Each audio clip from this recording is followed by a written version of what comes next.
é legal, né? Ele gosta muito de calor. Deixa eu fazer contato aqui com o nosso amigo, com o Carlos Todeschini. Vamos conversar nesta manhã de quinta-feira. O Ricardo está perguntando onde anda o Colete. Ninguém sabe, alguém sabe, ele sumiu. Sim, outro que sumiu, ninguém sabe, ninguém viu, é o tal do Nelsinho, né? O Nelsinho, como é o nome dele, meu Deus? É Nelson Marquesan. O Marquesito sumiu. Sumiu mesmo, né? Deixa eu fazer contato aqui com o Carlos Todeschini, nesta manhã de quinta-feira. Tem que dar oi, Carlos. Se eu não te der oi, eu não estou te recebendo aqui. Agora deu. Agora fica mais fácil, né? Vamos fazer contato, então. Já passado todo esse tempo, né? Tem alguns bueiros que continuam vertendo água, voltando água. Tá aqui, ele não tá no ponto aqui, né? Então vamos ver, daqui a pouco ele me chama, certo? Vamos ver se agora ele se me chama daí então, né? Muito bem. Diz para ele que estou mandando um beijo. É a Silvia de Canoas. Mandar pro Carlos Todeschini, né?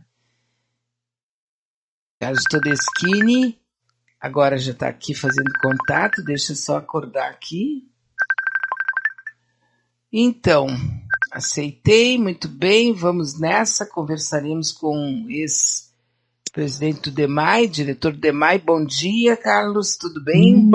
Oi, Bia. Bom dia a ti em especial e a todos os queridos ouvintes da Manaua.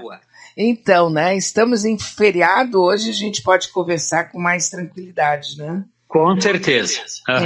Perfeito. Isso mesmo. A primeira coisa que eu vou te perguntar, que eu estou assim, bastante curiosa e ansiosa, é por que ainda tem alguns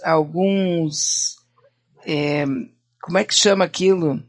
Pontos alagados. Mas é que tá saindo ainda pelo sim, a água está vertendo pelos bueiros e pelas bocas de lobo, certo? Isso, correto. Pois é, hoje eu assisti a um jornal de alcance nacional, né, cedo, e também me intrigou, aí eu fui pesquisar, sabe o que é?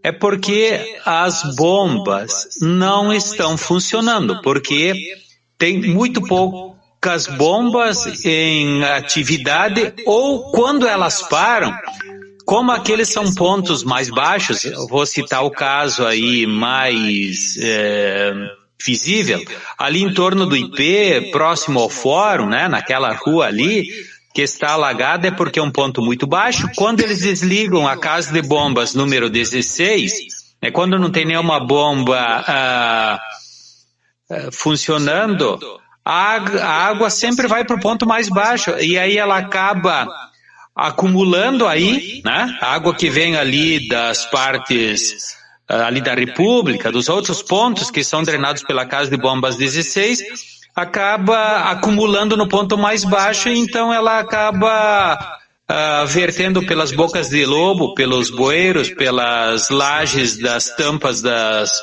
dos postos de visita, enfim, aí aquilo que se viu na imagem, né, que foi publicada hoje de manhã, ontem à noite, né? E é possível que essa coisa chegue até na cozinha de alguém? Não, porque agora já baixou bastante, né? Já baixou, é a água em volume bem menor, mas ela só está fazendo esse movimento de verter porque não tem nenhuma bomba funcionando na casa de bombas, é só por isso. Diferentemente do que foi anunciado hoje, de que não tem, que essa área não seria atendida por bombeamento, por casa de bombas. É sim, é pela casa 16, né? Então é mais uma pataquada do prefeito, mais uma falha brutal, né, dos gestores, da direção do DEMAI, e do prefeito com sua responsabilidade, sim, porque outros lugares já poderiam estar em situação bem melhor se não fosse a teimosia e a perdição, né, do gestor, que é o prefeito. Por exemplo, Humaitá ali já poderia ter baixado a água se o prefeito tivesse autorizado, né, a instalarem as bombas.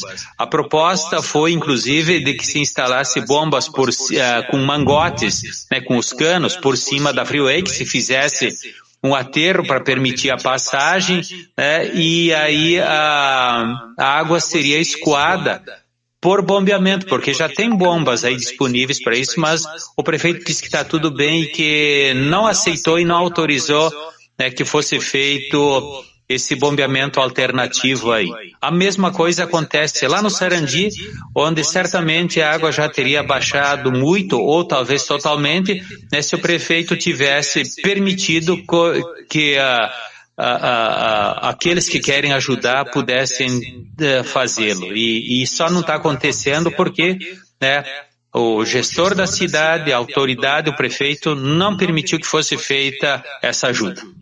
Pois hoje saiu uma matéria, eu acho que foi no Matinal, que é um site nosso aqui que está ótimo. Essa é a notícia de que nós estamos houve um acréscimo no número de CCs maior do que funcionários no DEMAI.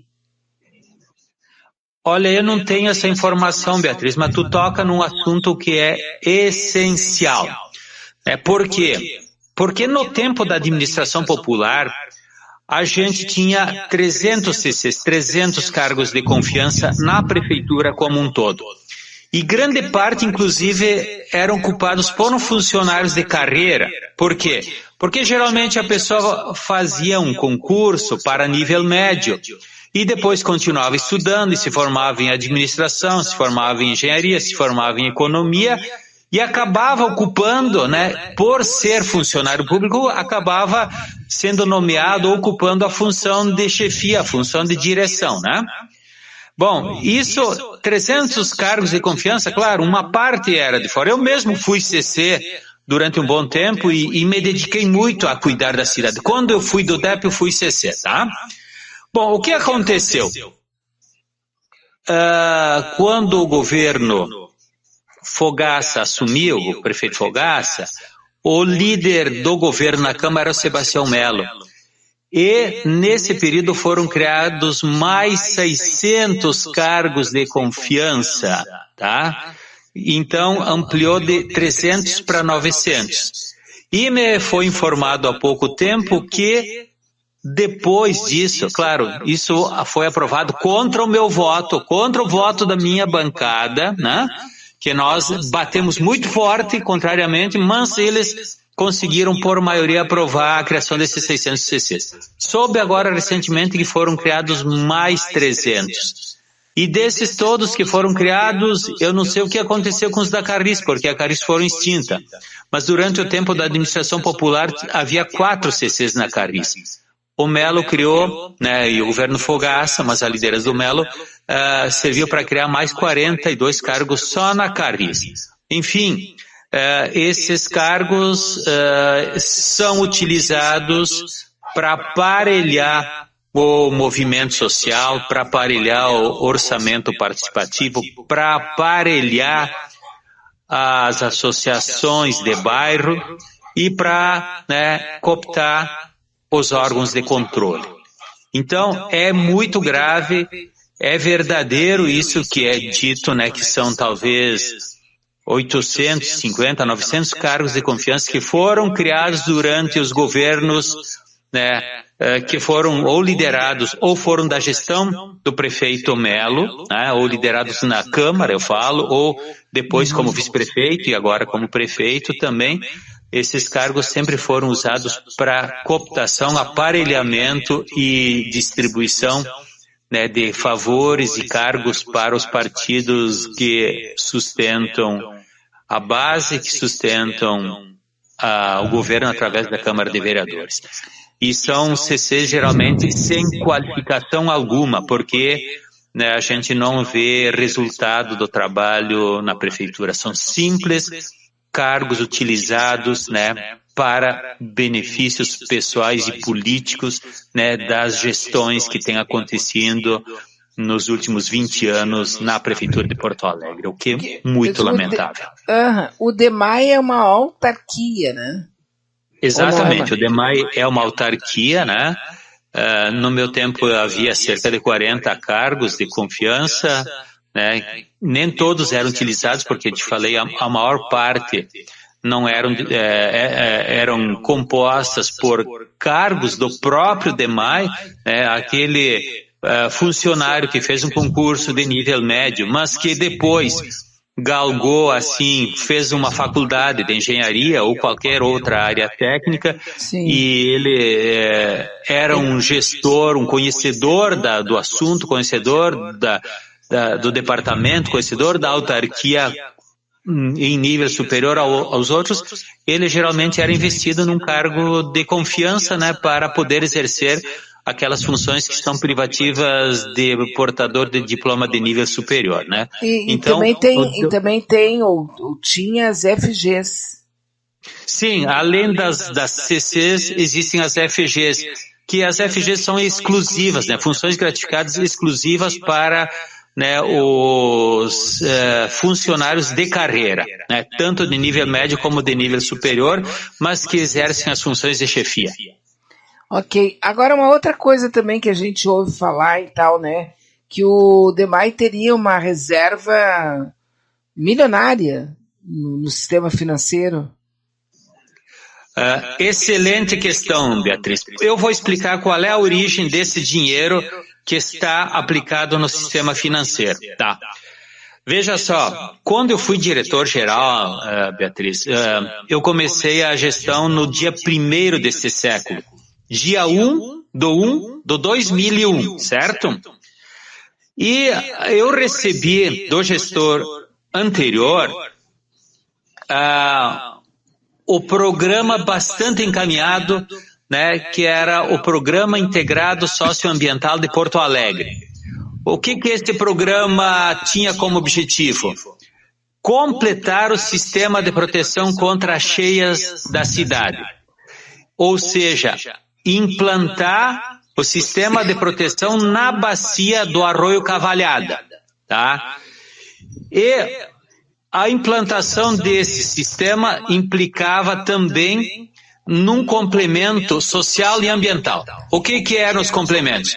Era canalizar o Arroio Cavalhada, ali da altura do Zafari da Cavalhada até a foz, lá na Icaraí, ali na Diário de Notícias, reformar a casa de bombas, canalizar cerca de 2.500 metros e implantar uma avenida paralela como se fosse a Ipiranga, implantar 2 parques, que era o Parque Linear do Arroio Cavalhada e o Parque Natural do Morro São Pedro, elevar o tratamento de esgotos da cidade em 50%, ou seja, passar de 27% para 77%, e reassentar as 1.450 famílias do Arroio Cavalhada. Esse projeto custava 120 milhões de dólares, tá? Se fosse a valores de hoje, seria em torno de dólares. Seria em torno de 600 milhões de reais, certo? A gente ouviu a notícia de que o DEMAI tem cerca de 400 milhões em caixa. Isso. Da onde saiu esse dinheiro?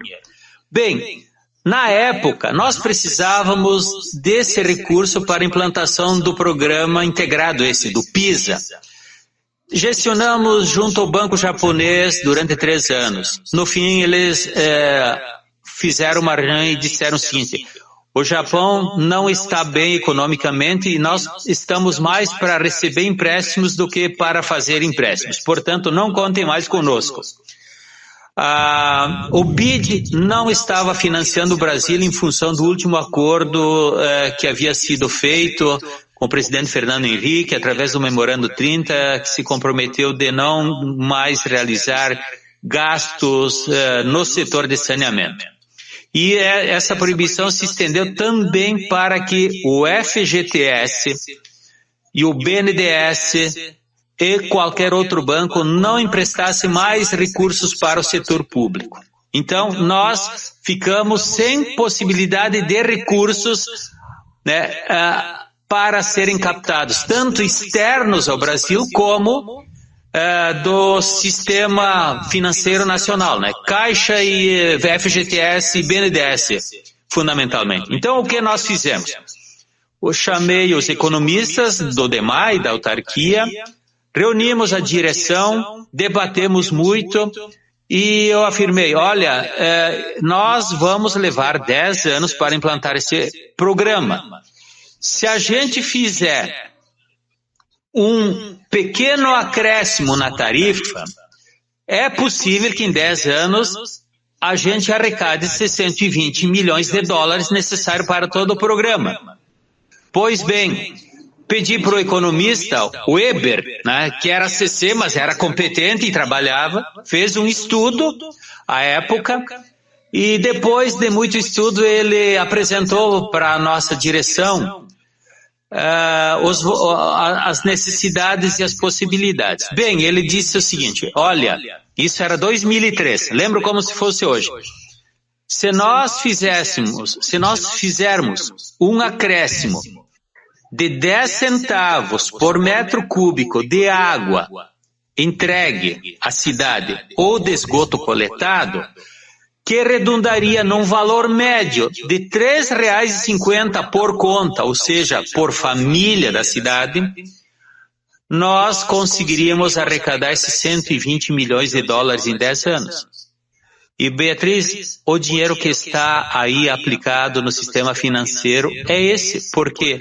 Porque, né, o programa integrado foi executado em pequena parte, ou seja, foi feito a bacia de tratamento do esgoto lá na serraria, foi feito o emissário subaquático ali que liga a usina do gasômetro até a serraria, mas não foram feitas as coletas, não foi concluído o sistema de proteção contra cheias, né, do Cavalhada, e grande parte dos reassentamentos das 1.450 famílias foi transformado num instrumento que se chamou bônus moradia, que serviu só para não ter eficácia nenhuma e as pessoas continuarem lá na área de risco hidrológico como continuaram. Então, esse dinheiro que está aí é um dinheiro que foi feito para resolver problemas da cidade. E digo mais, são 20 anos de arrecadação, tá? Não foram 10 como estava previsto inicialmente. Foram 20 anos, parte do dinheiro foi gasto, muito dinheiro foi muito mal gasto, como esse dos reassentamentos, e o resultado é de uma parte quase inexistente, porque o sistema de proteção só foi feito 300 metros, que vai da Icaraí até a Foz, passando a Diário de Notícias, e a reforma da Casa de Bombas. E o restante do programa, praticamente só a parte do tratamento dos esgotos, e o resto nada mais foi feito, né? Simplesmente se queimou um monte de dinheiro, era para ter arrecadado 1 bilhão e 200 de reais, ou seja, 200 milhões de dólares, 1 bilhão de dólares, né? 1 bilhão e pouco menos, 1 bilhão e 100 talvez de dólares, de reais, 200 milhões de dólares, que dava para custear todo o programa, ele deveria estar 100% implementado e não aconteceu. E por que sobrou? Porque o DEMAI tem uma capacidade limitada de fazer execução orçamentária. Esse era um extra da arrecadação para custear um programa que não tinha fonte de financiamento. Depois disso, o governo Lula, quando assumiu, passou a ter várias fontes de financiamento do FGTS, da Caixa, do BNDES e inclusive da Agência Nacional de Águas, que foram captados recursos para isso, né, e esse dinheiro que foi planejado e foi arrecadado para o PISA ficou sobrando. Essa é a realidade. Uhum. Então, quer dizer, realmente há aí uma incapacidade administrativa e uma irresponsabilidade também, né? No sentido de não colocar em prática planos que estão dentro de alguma gaveta lá no DEMAI. O plano, ele foi, não é que ele foi descaracterizado. Veja só, eu vou contar aqui uma historinha que muita gente tem que saber, porque um dos fatores do porquê eu não me elegi foi por causa dos ataques, né, feitos, né, pelas pessoas que foram captadas e que ajudaram a esse resultado, infelizmente. Veja só o seguinte, o programa tinha como um dos objetivos a parte social. No que consistia a parte social? Era retirar 1.450 famílias que viviam, né, sendo inundadas a cada chuva mais forte de Porto Alegre. Por quê? Porque eles ocupavam a área de risco nas margens do Arroio Cavalhada. Bem, nós incluímos no programa, né, porque a agência japonesa, especialmente, queria muito financiar um programa integrado, né, e a parte social do programa integrado era justamente esse programa habitacional. Então nós, né, conseguimos concluir o projeto, licenciar o projeto, preparar o demais institucionalmente para bancar com dinheiro da tarifa dos porto-alegrenses. Eles já pagaram essa conta. Isso é importante que se diga e que se repita. E a parte habitacional, Beatriz, ela sofreu com a seguinte situação.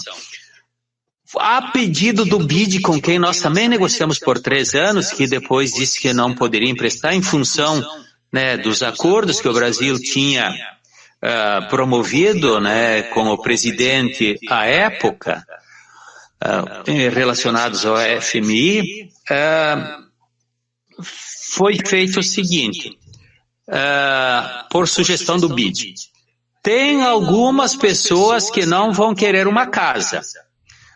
Para algumas pessoas é possível atendê-los com a compra de uma kitnet numa região aí próxima ou no centro da cidade, porque eles não desejam uma casa. Portanto, um kitnet os satisfaz. E para isso eles sugeriram, não, criem o bônus moradia, que era um instrumento para ser usado como exceção. E nós tínhamos reservado 14 áreas para serem desapropriadas pelo município, para que as pessoas fossem reassentadas à distância de até 1 quilômetro de onde elas estavam morando. Ou seja, seriam conjuntos habitacionais em média de 140 a 150 famílias, não mais que isso. Para quê? Para que as pessoas pudessem usufruir da mesma escola, permanecer nos mesmos empregos e estar fazendo as mesmas atividades que faziam quando moradores lá da área de risco, né? Acontece que em 2005, num dos dias que fez muito calor, a população das vilas do entorno de um grande shopping ali da zona norte da cidade resolveu ir se refrescar no ar-condicionado do shopping. E isso gerou um pânico e uma correria, que não foi muito noticiado aqui na nossa imprensa local e que fez com que os lojistas e o shopping fechassem as portas, porque isso gerou pânico e temor de um arrastão. Bom, resultado, as ações internacionais do shopping caíram. E aí eles foram ao prefeito da época e falaram o seguinte, não, nós não queremos reassentamento de vilas de gente como aqueles que foram se refrescar no shopping, para não dizer outra coisa. Entendi. Entendeu? Aí o prefeito transformou tudo em bônus moradia, Aquilo que era para ser construções, produção de habitações novas, viraram papel. Aí muita gente o que fez? Pegou o bônus moradia, simulou a compra com um familiar, com um amigo, com alguém em algum lugar do Brasil, porque podia ser em qualquer lugar do Brasil, recebeu os 40 mil reais, inclusive teve um fator à época que 5 mil na negociação voltaria para o comprador, Era uma convenção que estabeleceram aí como lei do mercado entre os interessados, e 35 mil era o que era de fato dispendido e pago pelos interessados. Resultado, foram gastos 600 bônus moradia e em vez de diminuir a população que estava lá no risco, ela aumentou, né?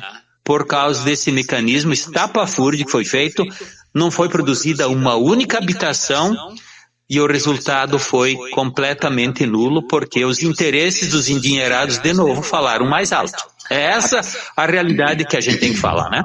É a primeira vez que eu escuto falar sobre isso. Tem um artigo, inclusive, escrito, eu vou te mandar ele, tá? Escrevi a semana passada porque é evidente o que aconteceu. Isso foi debatido na Câmara de Vereadores, foi transformado, o bônus moradia foi instituído, inclusive, em lei, contra meu voto, com a minha oposição. Eu fui lá na Assembleia do Orçamento Participativo na Cavalhada e algumas pessoas que eram liderança lá à época, sim, beneficiadas não com um bônus moradia, mas os líderes receberam 2 per capita, né? Por quê? Porque eles tiveram a missão de realizar o aceite, liderar o aceite, né, da comunidade por parte da prefeitura. Depois, uma dessas lideranças, pelo menos 4 anos depois, né, depois que eu fui vaiado, né, que eu fui atacado, que eu fui achincalhado, inclusive lá na Assembleia do Orçamento Participativo, uma das lideranças veio dizer, tu tinha total razão, né, aquilo foi só uma enganação que a gente sofreu. Esse fato, Beatriz, não é um fato menor. Esse fato é um fato que tem que ser classificado também como violento e criminoso contra a população e contra a cidade. Que absurdo isso. O preconceito social nasce e produz tudo isso, né? E o poder, claro, né? O poder também. O poder dos endinheirados, de novo. Começou de novo. lá. Sempre, né? Agora, Todeschini, em que ano foi isso? Foi 2005. Quem era o prefeito? José Fogaça. Foi ele que recebeu os representantes do shopping. Foi ele que organizou essa transformação, né, do programa em bônus moradia que resultou em nada. E foi ele que até agora não disse um A, né, sobre tudo que aconteceu. Nem ele exatamente. nem o Marquesan apareceram até agora, pelo menos que eu tenha visto, me perdoem, né? E o Melo foi o líder, o Melo foi o líder na Câmara, né, de tudo isso. Sim. Agora, esse arroio que tu tá falando é aquele arroio da morte que tem ali do lado do... Não é a Sanga da Morte, é o próximo depois da Sanga da Morte. Do outro lado lá. Cerca onde tinha aquela fábrica. Metros, aproximadamente ali. Mas é bem visível porque ele passa ali, cruza Icaraí, cruza Diário de Notícias, tá? Tá, mas eu tô querendo identificar exatamente, ele fica ali perto onde era uma fábrica, ou é uma fábrica de garrafa térmica, alguma coisa assim? Isso, exatamente, acho que era Termolar, uma coisa assim, ali naquela proximidade, tá? Uhum. Que coisa, ali é que termina o tal muro que já estava feito desde 1970. Não, o dique de proteção, ele segue até ali no fim da Diário de Notícias, né? Porque o que foi feito o dique de proteção, mas faltou ele vai até fazer, quase a Tristeza, então. Oi? Ele chega perto da Tristeza ali. Sim, ele vai até a Tristeza, mas o que faltou? Faltou fazer aquilo que foi feito ali no Riacho Dilúvio, faltou fazer a mesma coisa. O canal no Arroio Cavalhada e a avenida que seria o dique lateral, né? Seria uma grande avenida, muito bonita, com um parque, inclusive, paralelo e tal, que era o complemento do sistema de proteção contra enchentes da cidade, que era a elevação do dique do Cavalhada na cota 6, que seria a avenida, ela tinha um nome agora, isso eu não lembro o nome dessa avenida, com um canal no meio, né, que é por onde passaria o Arroio Cavalhada. Exatamente, ficaria similar e paralelo, inclusive, a Ipiranga, paralela à Sanga da Morte também, tá? A Sanga da Morte já está completo, o sistema foi feito, inclusive, na administração Tarso Raul, né, de 93 a 98, que organizou uma área de risco também hidrológico, que era ali aquelas vilas da Cruzeiro, as vilas ali da Sanga da Morte, né? Eu trabalhei, inclusive, nesse programa. E depois, o sistema integrado, sim, porque a bacia do Arroio Cavalhada corresponde a um percentual importante da cidade ainda que carece de complemento, cerca de... É uma faixa aí entre 5% e 10%, por exemplo, do sistema que precisa, né, completar aquilo que já vai até a Tristeza, porque nós temos o quê? O dique externo, né? O dique ali que passa em frente ao Barra Shopping e que ele vai até a Tristeza, né? Mas falta a parte interna, que é a bacia do Arroio Cavalhada, né, que não foi feita. Uhum. Porque para a pessoa que é assim totalmente, que desconhece como é que isso funciona, a impressão que a gente tem é a seguinte: todo mundo, quer dizer, os gestores colocaram milhões de caminhões de terra e aterraram o Guaíba. Aí nós temos todas aquelas construções e parques que a gente tem por ali. E a ideia de que foi só um aterramento, ela é falsa, porque junto com esse aterramento houve essas obras. Sim, exatamente, porque o aterro foi feito, mas foi feito ciente de que se não tivesse o sistema de proteção, se não tivesse o dique, seria área de inundação, né? Uhum. E por isso a necessidade de ter feito, né, as retificações, como o dilúvio, dele estar, né, com o dique na cota 6, né? E depois esse dique ele foi transformado, não foi adaptado para ser uma via de circulação, que é compatível, não tem nenhum problema quanto a isso, né? O dique, a crista do dique é a Avenida Ipiranga, dos dois lados. Idem seria, né, a Avenida Cavalhada ali, que não é a Cavalhada, tem um outro nome agora, eu não recordo, mas era para ser o mesmo sistema, né, que protegeria as populações e a cidade. Né? Que iria assim até onde tem o Zafari ali na Cavalhada, que até foi... a altura do Zafari da Cavalhada, exatamente. Sim, e aquilo ali nós tivemos uma inundação inesperada aqui, também em Porto Alegre. Por né? quê? Sim, foi agora na última chuva, na quinta-feira. Por que inundou?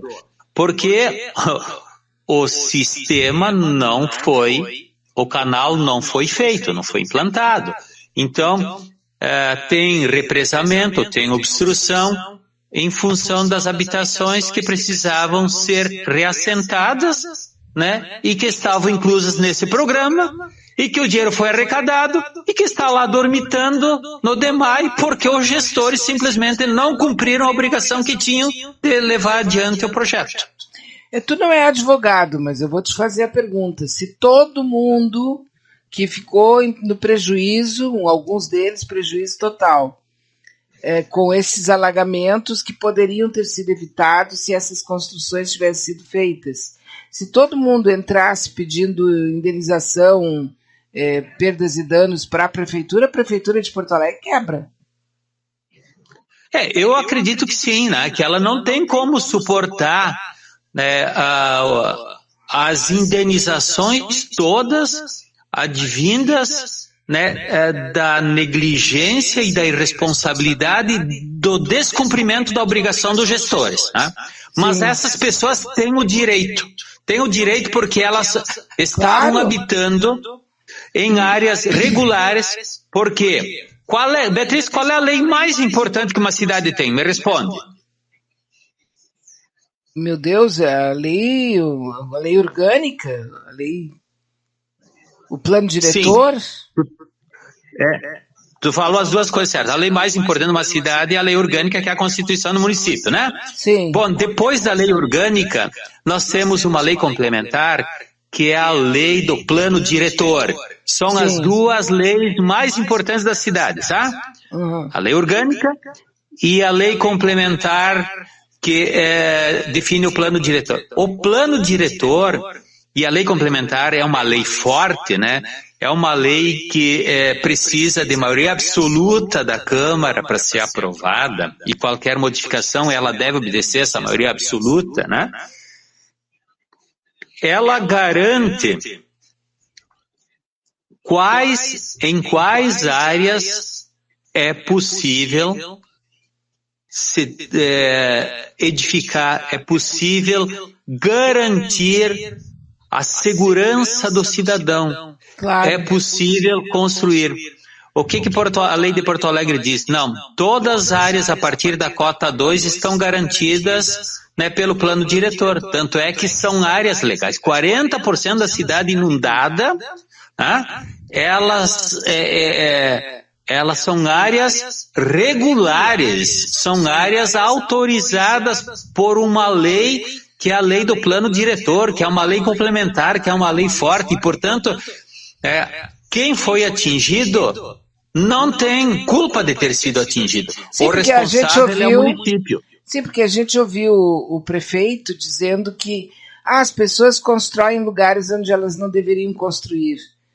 Mas aí eu fiquei pensando... É mais uma fala infeliz pois então, e desprovida de verdade, né, que o prefeito fala. Infeliz porque ele não tem sequer, né, o senso de responsabilidade que devia ter, em função de que, desta vez, Beatriz, eu não sei de população de área irregular que tenha sido atingido. Praticamente os 99%, pelo menos, dos atingidos foram habitantes de áreas regulares, de áreas legais, e, portanto, quem tem que oferecer e dar a garantia da habitabilidade é o órgão que autorizou, né, essa habitação, que é o município, né, e que isso está fundado em lei, né, e numa lei forte, que é a lei do plano diretor.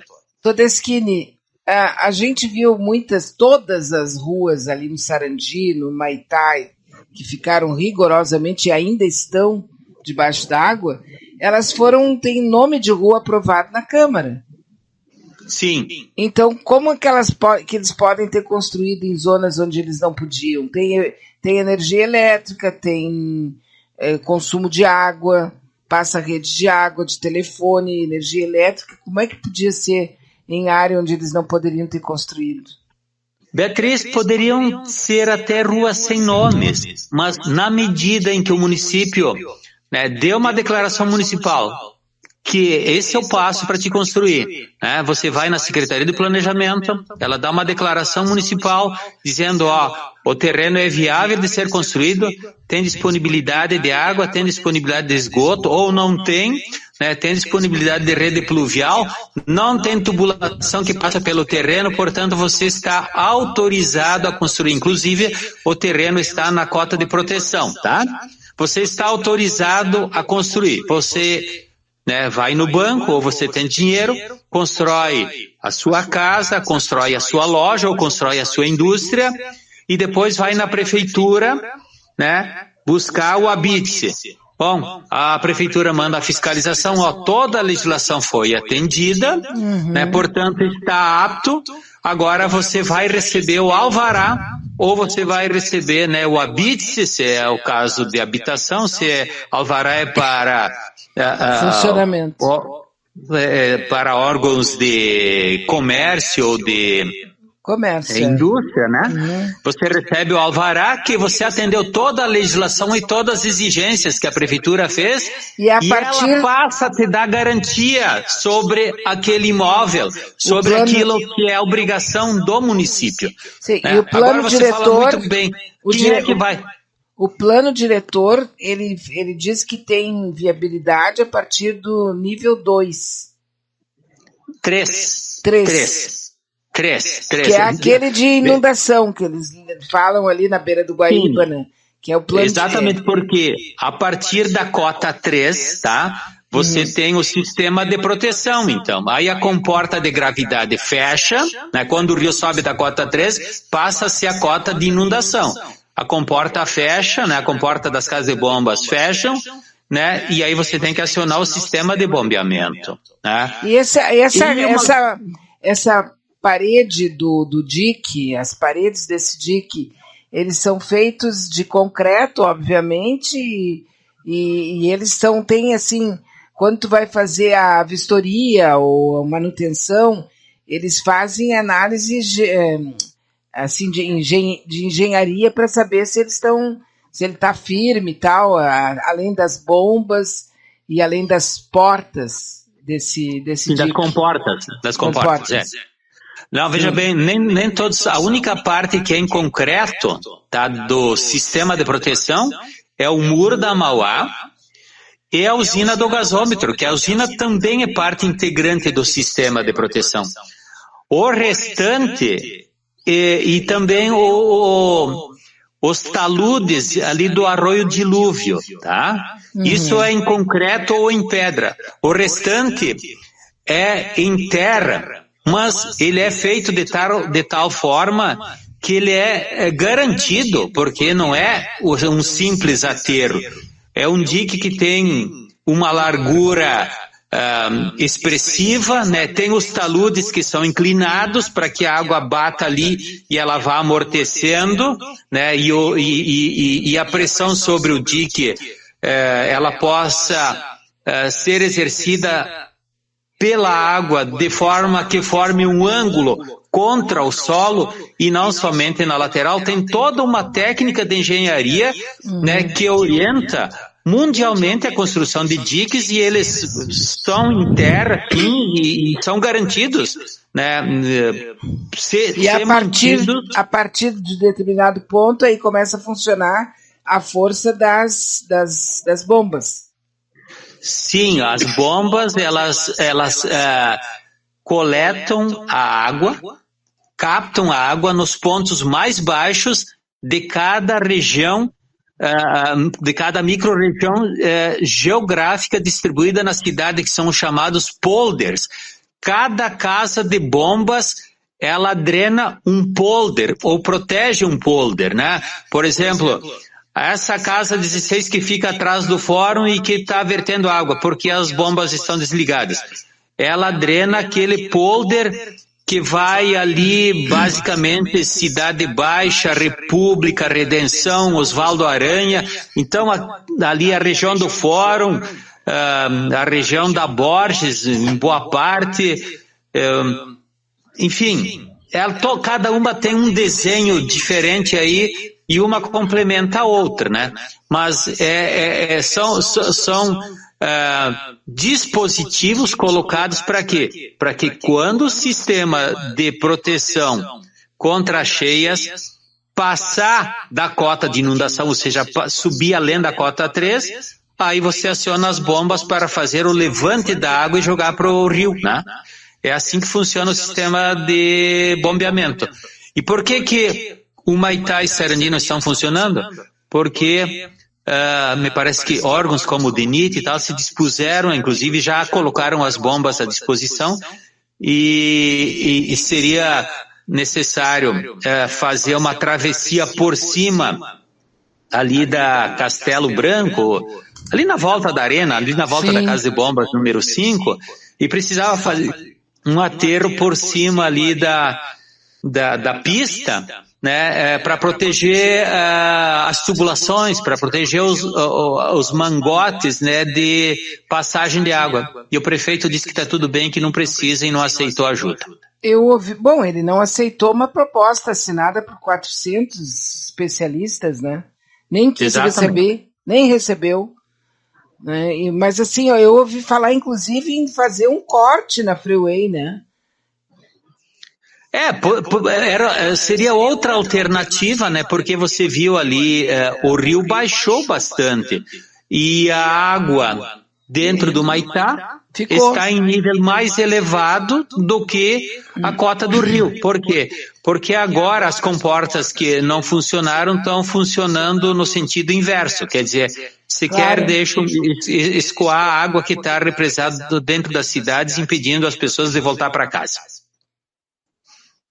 É inacreditável tudo isso, né? E a gente vê assim uma espécie de... Agora que eu estou entendendo aquela expressão abobados da enchente, sabe?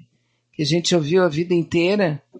E agora a gente, porque é tão devagar, assim, identificar os culpados, porque nesse caso a gente está vendo que existem culpados e não apenas responsáveis. Aí a gente pode estender, não, é o Fogaça, eu nem sei mais, o Marquesan e os outros, o próprio o Fortunati, quer dizer, todo esse pessoal todo passou por ali e de alguma maneira mangou para isso, né? Deixou para lá. Tem responsabilidade, todos têm responsabilidades, mas a culpa, né, e quem tem que responder é o atual gestor do momento, óbvio, que ele tem uma participação, né, superior aos demais, porque inclusive ele foi avisado no ano passado por 2 vezes, em setembro e novembro, de que o sistema não estava funcionando, né?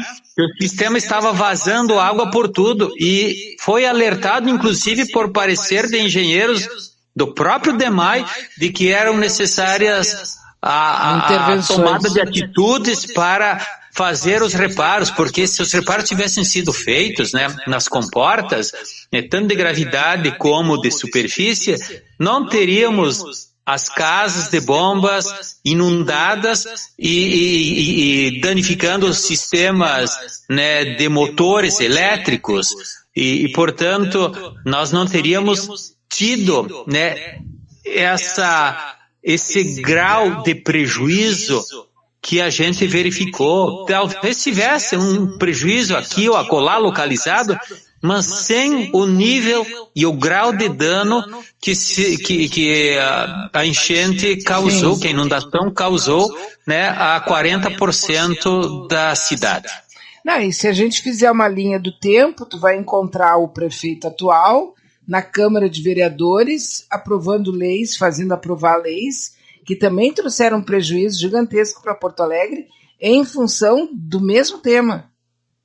Sim, ele liderou, ele foi líder do governo e depois ele foi presidente da Câmara. Eu fui vice-presidente da Câmara quando o Melo era presidente e me opus a praticamente tudo isso. Ou não, praticamente não. Me opus a todas essas ações, alertando que isso ia redundar em graves prejuízos para a cidade e para a população. Nunca nos deram ouvido porque, com a maioria, né, que eles conseguiram povoar a Câmara, essas vontades, essas intenções do desmonte, né, da contratação de 600 CCs, e me disseram depois que passou para 900, todos os desmandos, o desmonte do DEMAI também começou em 2011 ou 2012 com o projeto de reformulação estrutural do DEMAI, que significou também o início do desmonte, né, sempre, né, projetos eivados de inverdades, de falsos argumentos, né, e de cooptação, porque, né, tudo isso sempre foi feito cooptando, né, os que seriam beneficiados no futuro, né? Então, e isso também resultou que tu perdeu a eleição naquela época. Sim, eu tenho certeza que esses foram os principais elementos, né? Por quê? Porque o meu compromisso era com a cidade e com a verdade, e não com a enganação, com a mentira, com o desmonte e com aquilo que resultou nisso que está aí hoje, tá?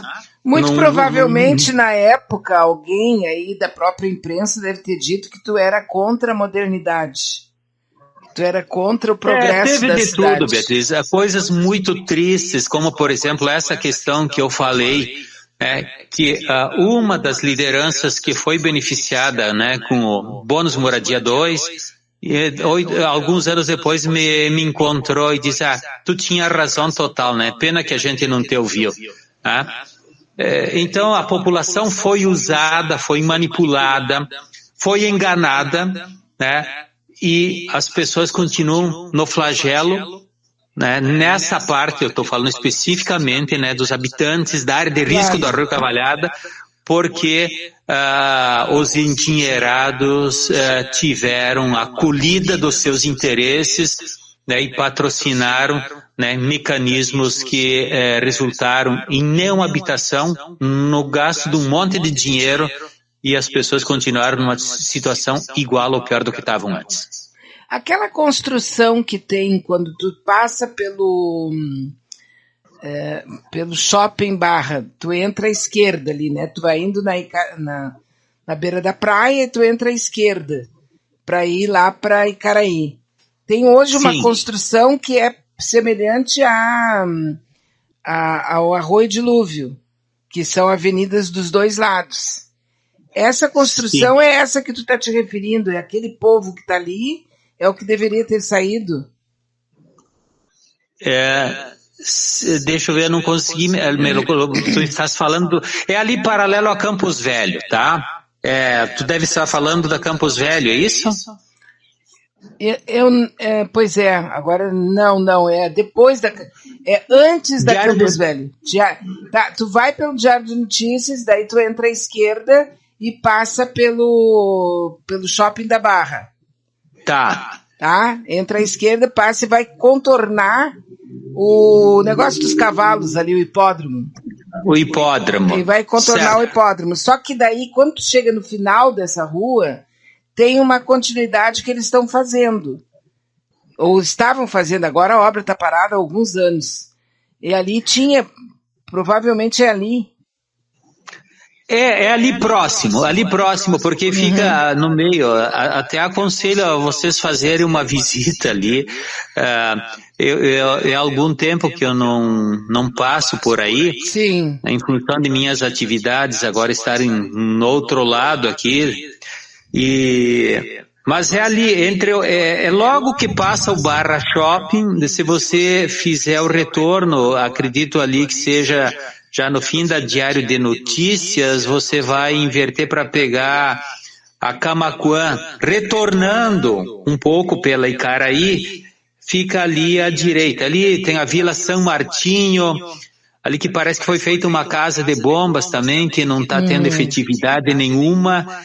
E, enfim, ali à direita, né, do arroio, dos dois lados, era para ter feito o reassentamento total daquela população, né? Que foi feito em parte, muito pouco resultado, e aquilo que a gente chama de adensamento tornou a ocorrer, porque alguns anos depois, aquela criança, imagina, faz 20 anos que tinha 3 anos, deve estar já casada e com filho. Sim, claro. Outras pessoas foram atraídas para aí, porque quando você vai fazer um reassentamento, tem que botar, né, um marco de estancamento, quer dizer, os que vão ser reassentados são essas e essas tais habitações que estão demarcadas, aqui se marca, inclusive, o DEMAB fazia marcação com tinta e tal, cadastrava as famílias e configurava já o número de famílias existentes, portanto era um número já conhecido e definido. Depois dessa bagunça,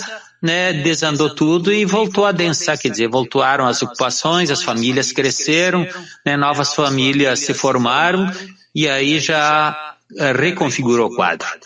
Agora, para concluir, porque o nosso tempo está esgotado aqui, aquela área de central ali, onde está o mercado público, por exemplo, com toda toda essa estrutura que a gente está vendo desarticulada, sem as bombas terem ainda sido plenamente reconstituídas e com a manutenção delas, daria para dizer para algum empreendedor, para algum comerciante, que ele pode começar mesmo e se empenhar, porque vai dar tudo certo sem problemas? Olha, Beatriz, ali o mercado público é protegido pela Casa de Bombas 18, né? Que ela fica ali bem próxima, inclusive, né? Ela fica ali na Mauá, né? Na esquina da Mauá. Eu espero, né? E é o mínimo que se espera da prefeitura, do gestor, do prefeito, é que ele reforme reforme as bombas e que garanta que elas estarão funcionando, né, funcionando se novos eventos climáticos atingirem o estado e a região, né? Então a gente espera no mínimo isso, que isso tudo sirva também como uma grande lição e como motivador para a tomada de medidas urgentes para garantir o funcionamento da cidade, né? Porque se essa casa de bombas não funcionar, né, nós vamos ter de novo essa área ali da rodoviária até o mercado público inundado, né? E ela é uma casa muito importante, sim, e ela tem que ter, né, o sistema de motor bombas perfeitamente reformados em condições de operar. É o mínimo que se espera. Tu diria que teria que ter uma comissão externa, alguém para analisar isso, ou não precisa? Não é necessário. Não, né? Veja só. O pessoal do DEMAI é muito confiável, né? Não, eles sendo ou não sendo confiáveis, eles têm isso como obrigação, como dever. Isso está no organograma das obrigações da prefeitura, né? Independente de qualquer juízo que se faça, né, a quem está lá no cargo, eles têm a obrigação de fazer esse cuidado. Eles têm o dever, porque receberam um patrimônio e têm a responsabilidade de zelar pelo patrimônio e de fazê-lo operar conforme os manuais, os protocolos, né, de operação recomendam. Então, isso é uma obrigação clara. Né? Não, tá certo. Veja só, Beatriz, mais um dado, só para concluir. Em 93, quando nós fizemos a manutenção de todas as comportas de superfície, eu lembro que eu era chefe de gabinete do DEP, eu lembro que nós gastamos R$15 mil para fazer a manutenção das comportas. Essa semana eu fiz a atualização. Sabe o que significaria a valores de hoje? 95 mil reais para deixar as comportas em dia como a gente deixou aquela vez. Claro, eu não sei como estava o grau de degradação e de apodrecimento, de enferrujamento, né, delas hoje, mas na época nós gastamos 95 mil e deixamos todas 100% em funcionamento. Então tá, olha, a Silvia Moraes, lá de Canoas, está te mandando um grande abraço. Querida Silvia, é uma pessoa especialíssima, assim, inclusive ela foi, né, eu vi, Silvia, que tu postou no Face, que foste atingida, assim, por uma inundação, né, nunca antes imaginada. Minha solidariedade e um beijão para ti, querida. Querido, eu que te agradeço, te dou um beijo também, obrigado pela companhia hoje aqui nesse feriado, muito obrigado por todas essas explicações que nos ajudam a compreender o tamanho, a dimensão da catástrofe, de responsabilidade, e falamos na semana que vem, ok? Ok, Beatriz. Um beijão para ti também e um beijo especial também a todos os ouvintes da Manaua. Um bom dia para todos, uma boa semana. Esperamos não mais ter que passar por isso. Muito bem, gente. Conversando com o engenheiro Carlos Todeschini, a gente encerra aqui o nosso dia de feriado, né? E seja o que Deus quiser, né? Uma coisa é certa. Te acalma, faz tudo de boa, não entre em rixa, não entre em problema, porque não vale a pena, tá? Então fica de boa. E se tudo der certo, eu volto amanhã a partir do meio-dia, tá bom? Grande beijo para todos.